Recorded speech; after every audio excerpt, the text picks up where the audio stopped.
Well, we are live, and as you can see, I'm not Ashley Buckhold. Uh, Ashley he's out in Oregon right now. Actually, he's taking a little bit of time off. Spent some time. Was in Bend, Oregon, and he's on his way over to Portland to go visit a few friends in Portland right now. Where are you at, Matt? You're in your car. I'm in King, North Carolina. King, North Carolina.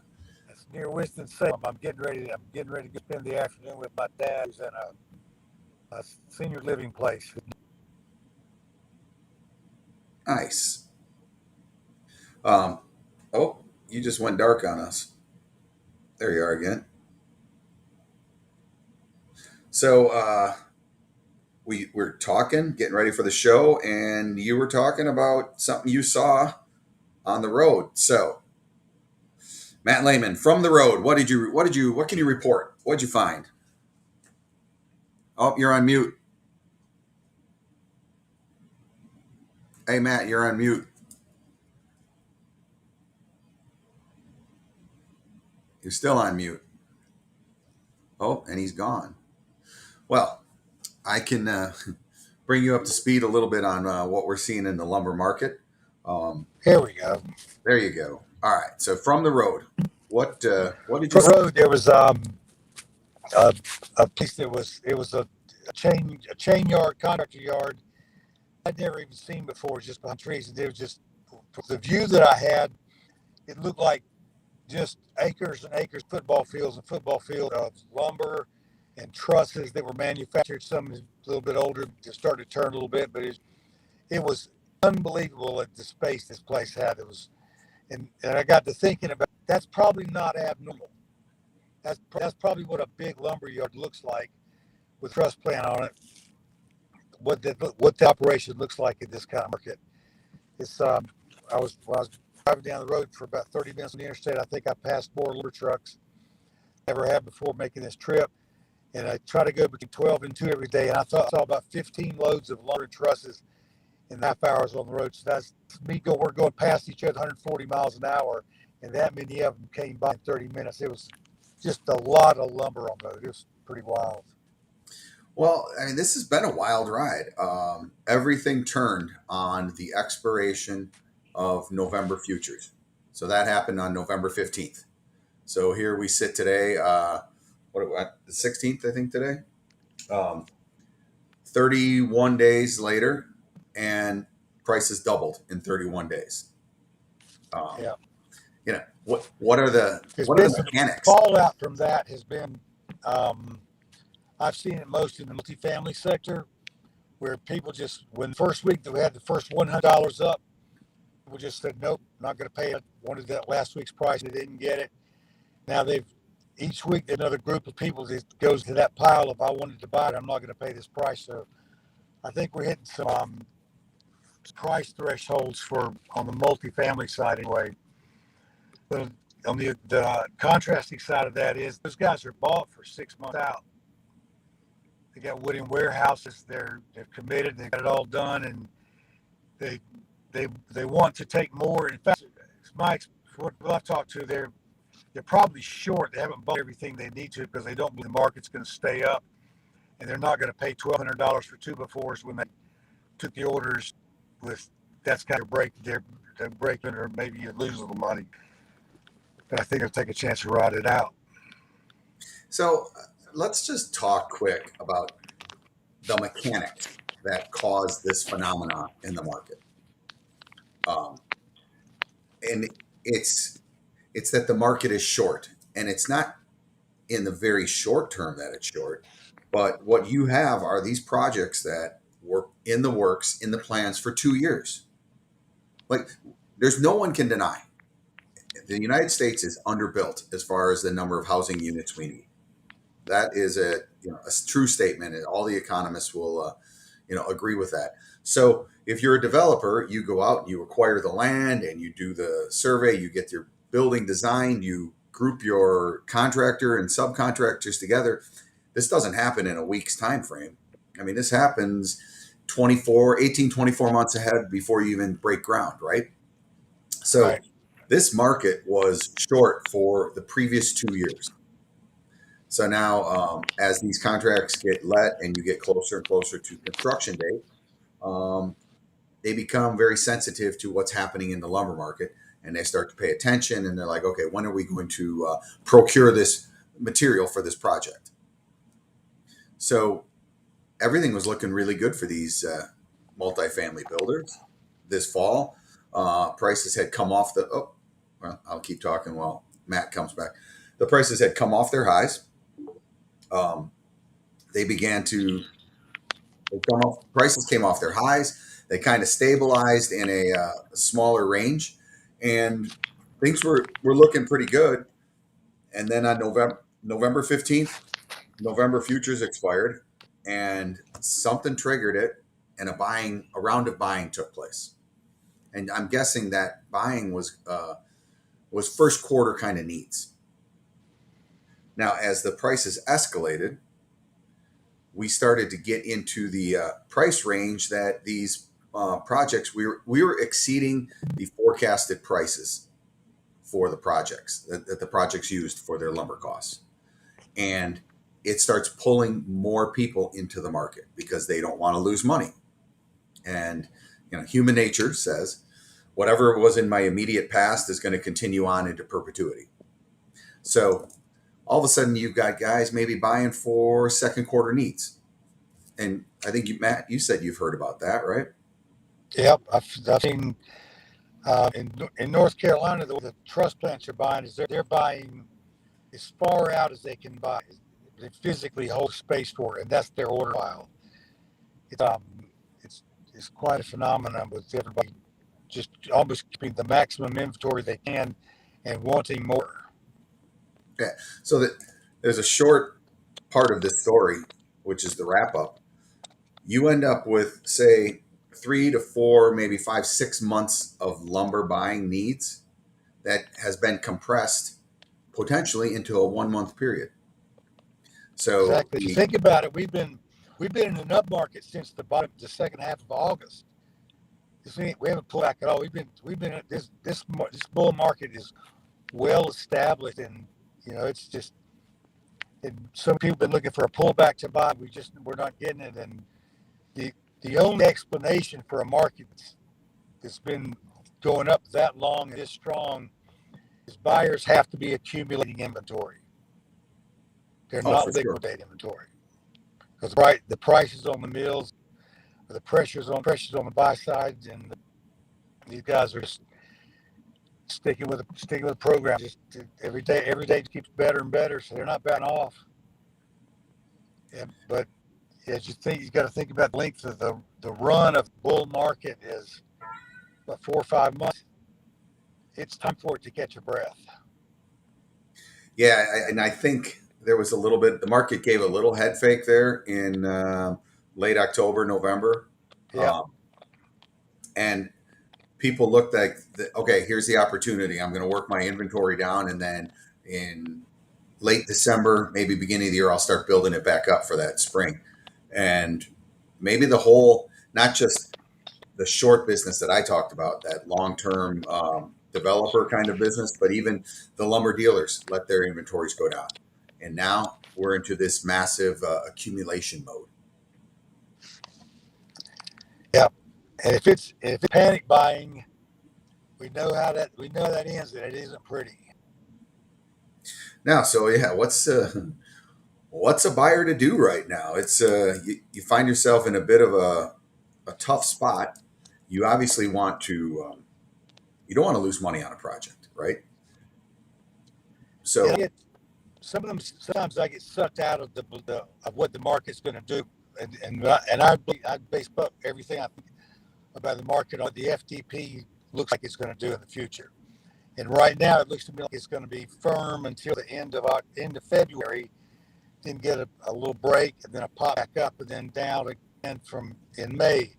But I think it's a good possibility we could see a high this year in March instead of May. If this March really getting overbought like I think it is, then we could see an influx of completions and some of those things that are just waiting on bathtubs and spigots and sinks to come in for this, so they can close those homes. We could get a flurry of first order completions that makes it look like the housing market has kind of caught up, and people back off of it. We could get oversupplied for just a little bit, So but I what think we've got.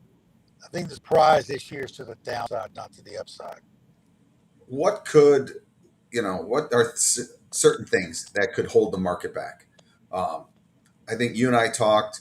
We generally have the capacity to build about 1.3, maybe a little more housing starts. Um, Yep.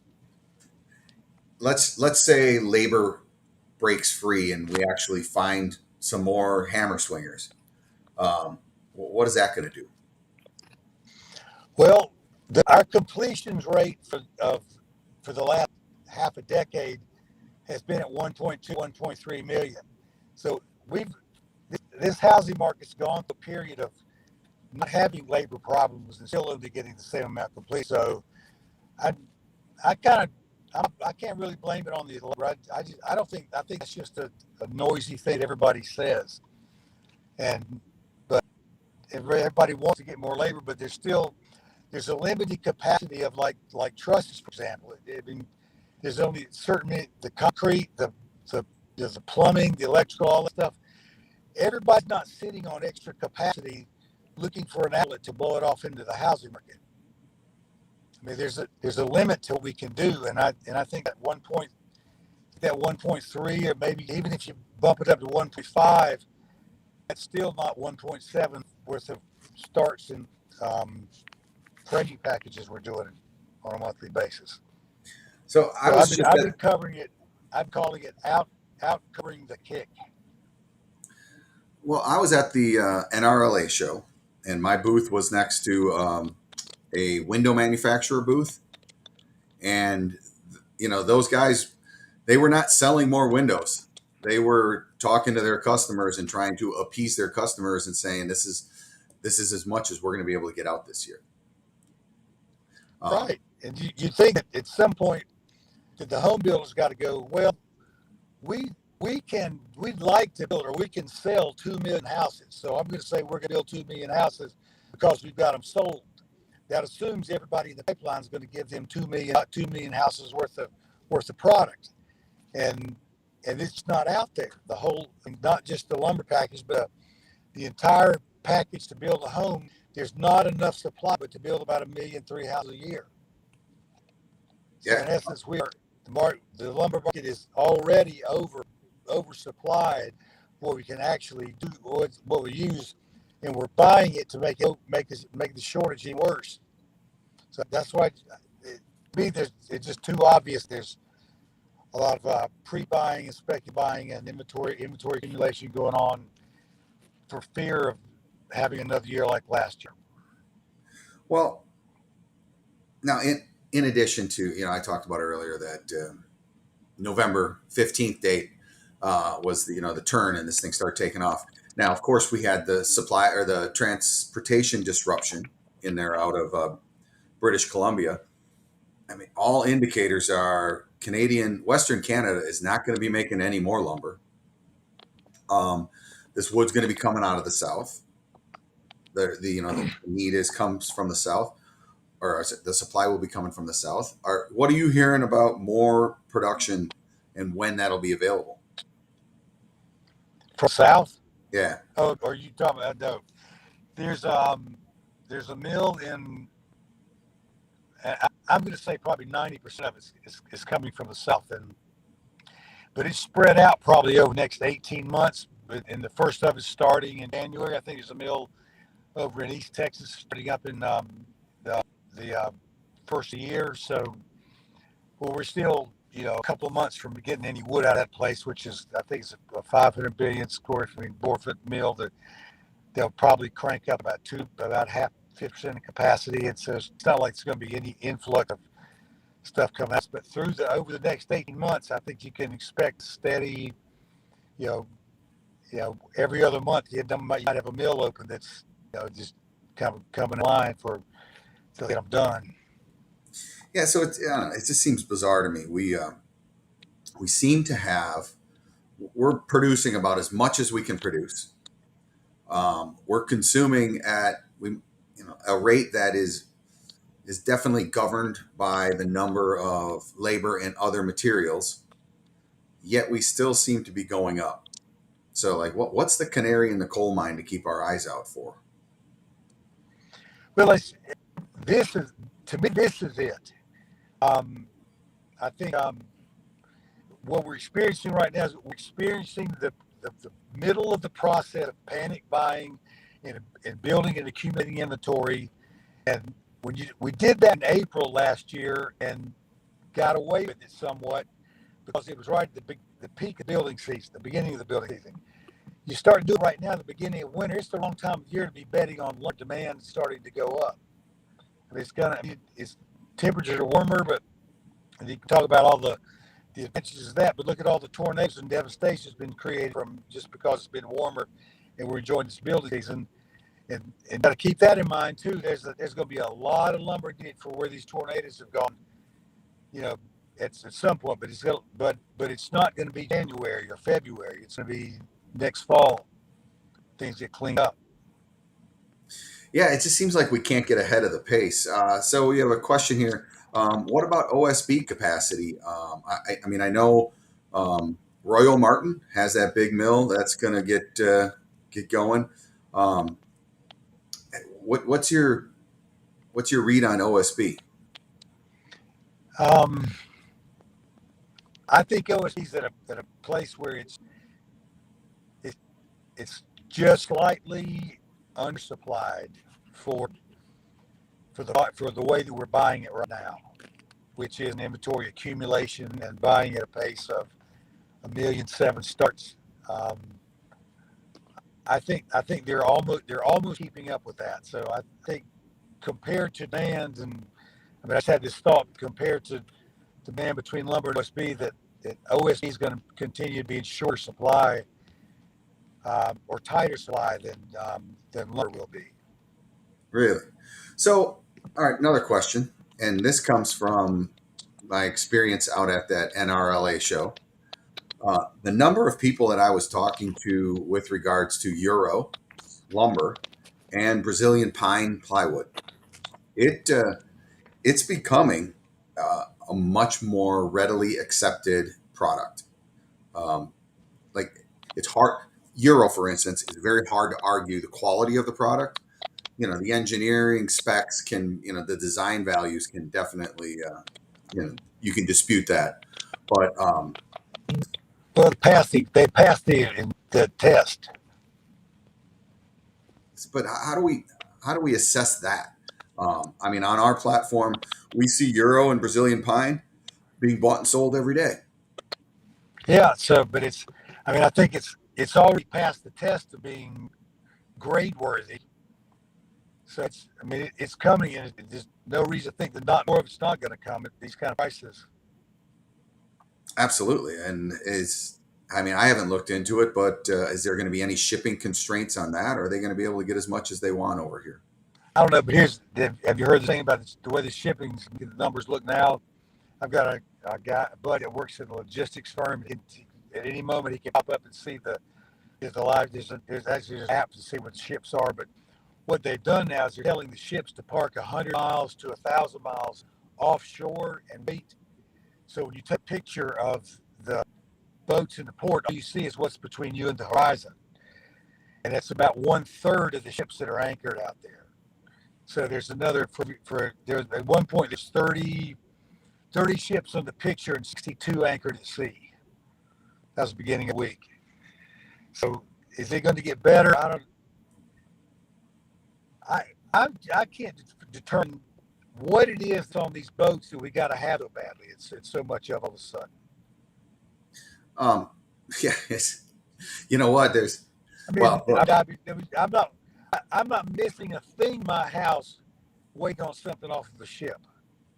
so here's something that I mean, this is in the news today. I heard it on the radio when I was coming in. Powell said the Fed chair that inflation he thought was going to be transitory appears to be a little more sticky. Um, inflation is nothing more than more money chasing fewer goods. It gets fixed one of two ways. You take less, remove some money from the system. I don't think that's going to be what happens, or you add more goods to the system. That sounds like that's a little more challenging with this shipping environment. Um, Yeah, so, so that means that part of the government solution or the Fed solution is to keep cramming stuff back down our throat, assuming we'll just keep on buying it. So they just keep on shoving it at us. It's like getting us addicted to it. well, it Conspiracy theory.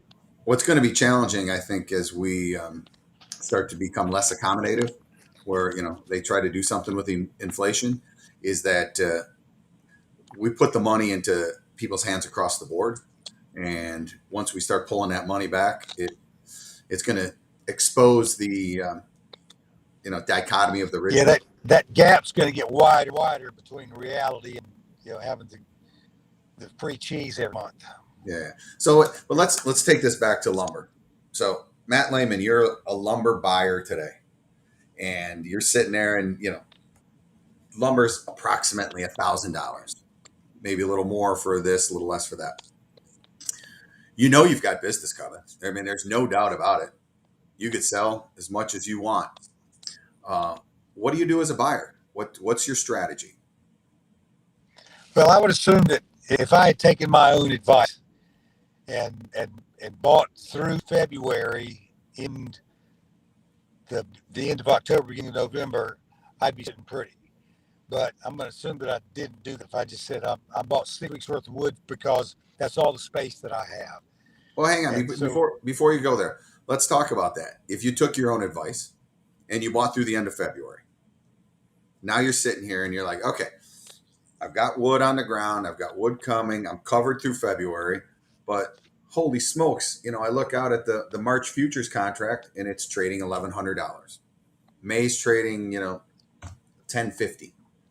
Um, do I what's a guy going to do? I mean, do I? I would look at my inventory and say, what do I need to be solid between now and the end of February? And so if you had to get out of the market day, how much would you have to buy to get through the end of February? And then I'd sit it out. You'd sit And it out. I'd sit it out till the middle of February. And then when you're down to 2 weeks worth of inventory in the middle of February, then look at getting back in and roll it. It's not a roll of the dice, but I think we're going to have a place where we're going to have a softness in January just from an exhale, and it's going to leave us a little bit of a valley that's going to a place to fill in and keep those needs covered. But I think we got to look at the market very closely at the time and see if it doesn't look like it's about ready to fall apart. All right. I mean, So I would position myself for the possibility of an early top, having a leaner inventory versus being oversupplied going into March. so if you took your advice, you're sitting back drinking some eggnog today. If you didn't take your advice, you're working kind of hard to get yourself pressed out a little bit, and you want to kind of take a look at things come January 15th. Give yourself 30 days. Is that about right? That's unless something has radically changed to what I think with the plan of trying to be out of my inventory by the end of February. All right. So let's flip the script. What if you're a seller right now? What? Take everything they offer you. There's at some point, a guy, the mill manager, told me this last year, and he said that at some point you just said, like, I want you to buy this because I'm telling you, it's 6 week shipment out, and the price is $1,200. I don't think it's a good risk for you to take. And when a mill manager thinks that about what he's trying to sell you, you should listen and not take that take that advice and not make that purchase. But I wouldn't buy anything that's 6 week shipment. I try to buy everything that's going to ship within 2 weeks and pay premium. It's interesting. I hear or read some commentary just a couple days ago on LinkedIn talking about the mills doing price gouging. If I'm in the Mills camp on this, their job is to slow the pace of sales as their order file moves out. So they could do one of two things. They could raise their price to try to slow the sales, or just stop selling. Both of them is Yeah, going to be, and it just both of gets them more makes the valuable buyers every day mad. it sits there.